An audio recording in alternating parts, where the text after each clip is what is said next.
जिनागम पंथ जयवंत हो, जिनागम पंथ प्रवर्तक देवादिदेव आदिनाथ भगवान इस काल में हम सबके मूल रूप से गुरु माने जाते हैं और उन्हीं के अनुयायी रूप में बोलिए परम पूज्य भावलिंगी संत आचार्य श्री विमर्श सागर महाराज की समस्त मुनि संघ की। महानुभाव, फाल्गुन कृष्णा एकादशी का दिन इतिहास के स्वर्णिम पृष्ठों पर असंख्यात वर्षों से अंकित है। यह वह दिवस है जब तीर्थंकर भगवान 1000 वर्ष की साधना के उपरांत केवल ज्ञान ज्योति को प्राप्त करते हैं और केवल ज्ञान ज्योति ज्यों ही प्रकट होती है त्यों ही कुबेर शमौशरण की रचना कर देता है। शमौशरण में वह 500 धनुष अवगाहना वाले तीर्थंकर महाप्रभु विराजमान होते हैं और उनके सम्मुख गणधर विराजमान हो जाते हैं। गणधर 84 थे और प्रथम गणधर वृषभसेन हुए।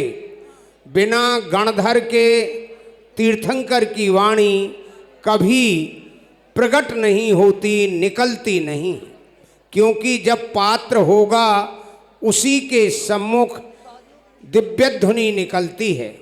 दिव्य ध्वनि और तीर्थंकर की दिव्य देशना वह महान देशना है जिसका हमारे गुरुवर आचार्य विमर्श सागर महाराज ने पूर्ण रूप से मूल्यांकन ही नहीं किया, उसके महत्व को समझा और जन जन को बताने का यह प्रयास किया। तभी आज के दिन को उन्होंने जिनागम पंथ प्रवर्तन दिवस के रूप में स्वयं मनवाने का यह उपक्रम किया, जो उपक्रम श्रेष्ठ उपक्रम है।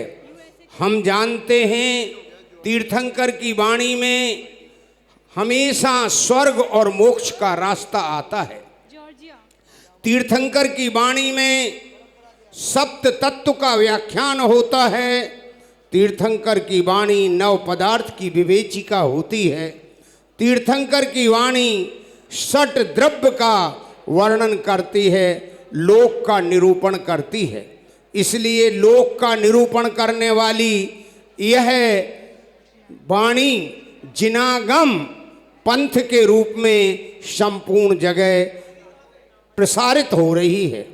हम एक बात यहाँ स्पष्ट कर देना चाहते हैं, हमारे ऊपर चहुं ओर से कहीं ना कहीं से प्रश्नों की बौछार रहती है, लेकिन इस बात को हम स्पष्टता से कहते हैं कि तीर्थंकर की वाणी ही जिनागम है और तीर्थंकर की वाणी इस अवसर्पणी काल में जिस दिन निकली उसी दिन से वह मार्ग प्रशस्त हुआ। इसलिए वह तीर्थंकर की वाणी ही जिनागम पंथ है और उस जिनागम पंथ का प्रवर्तन हुआ। इसीलिए किसी को कोई विकल्प नहीं करना चाहिए।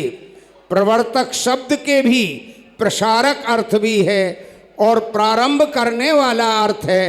तीर्थंकर वाणी हमेशा हमेशा चलती रहे तो कोई ना कोई उसका प्रसारक भी चाहिए, उसका विस्तारक भी चाहिए। और वह तीर्थंकर की वाणी लोक में संपूर्ण जीवों के कल्याण का पावन निमित्त रहती है। इसलिए वह सबको मान्य हो, पंथ भेद दूर हो, सब लोग विरोध भाव से छूटकर एकमात्र जिनेंद्र भगवान की बीतराग वाणी को स्वीकार करें।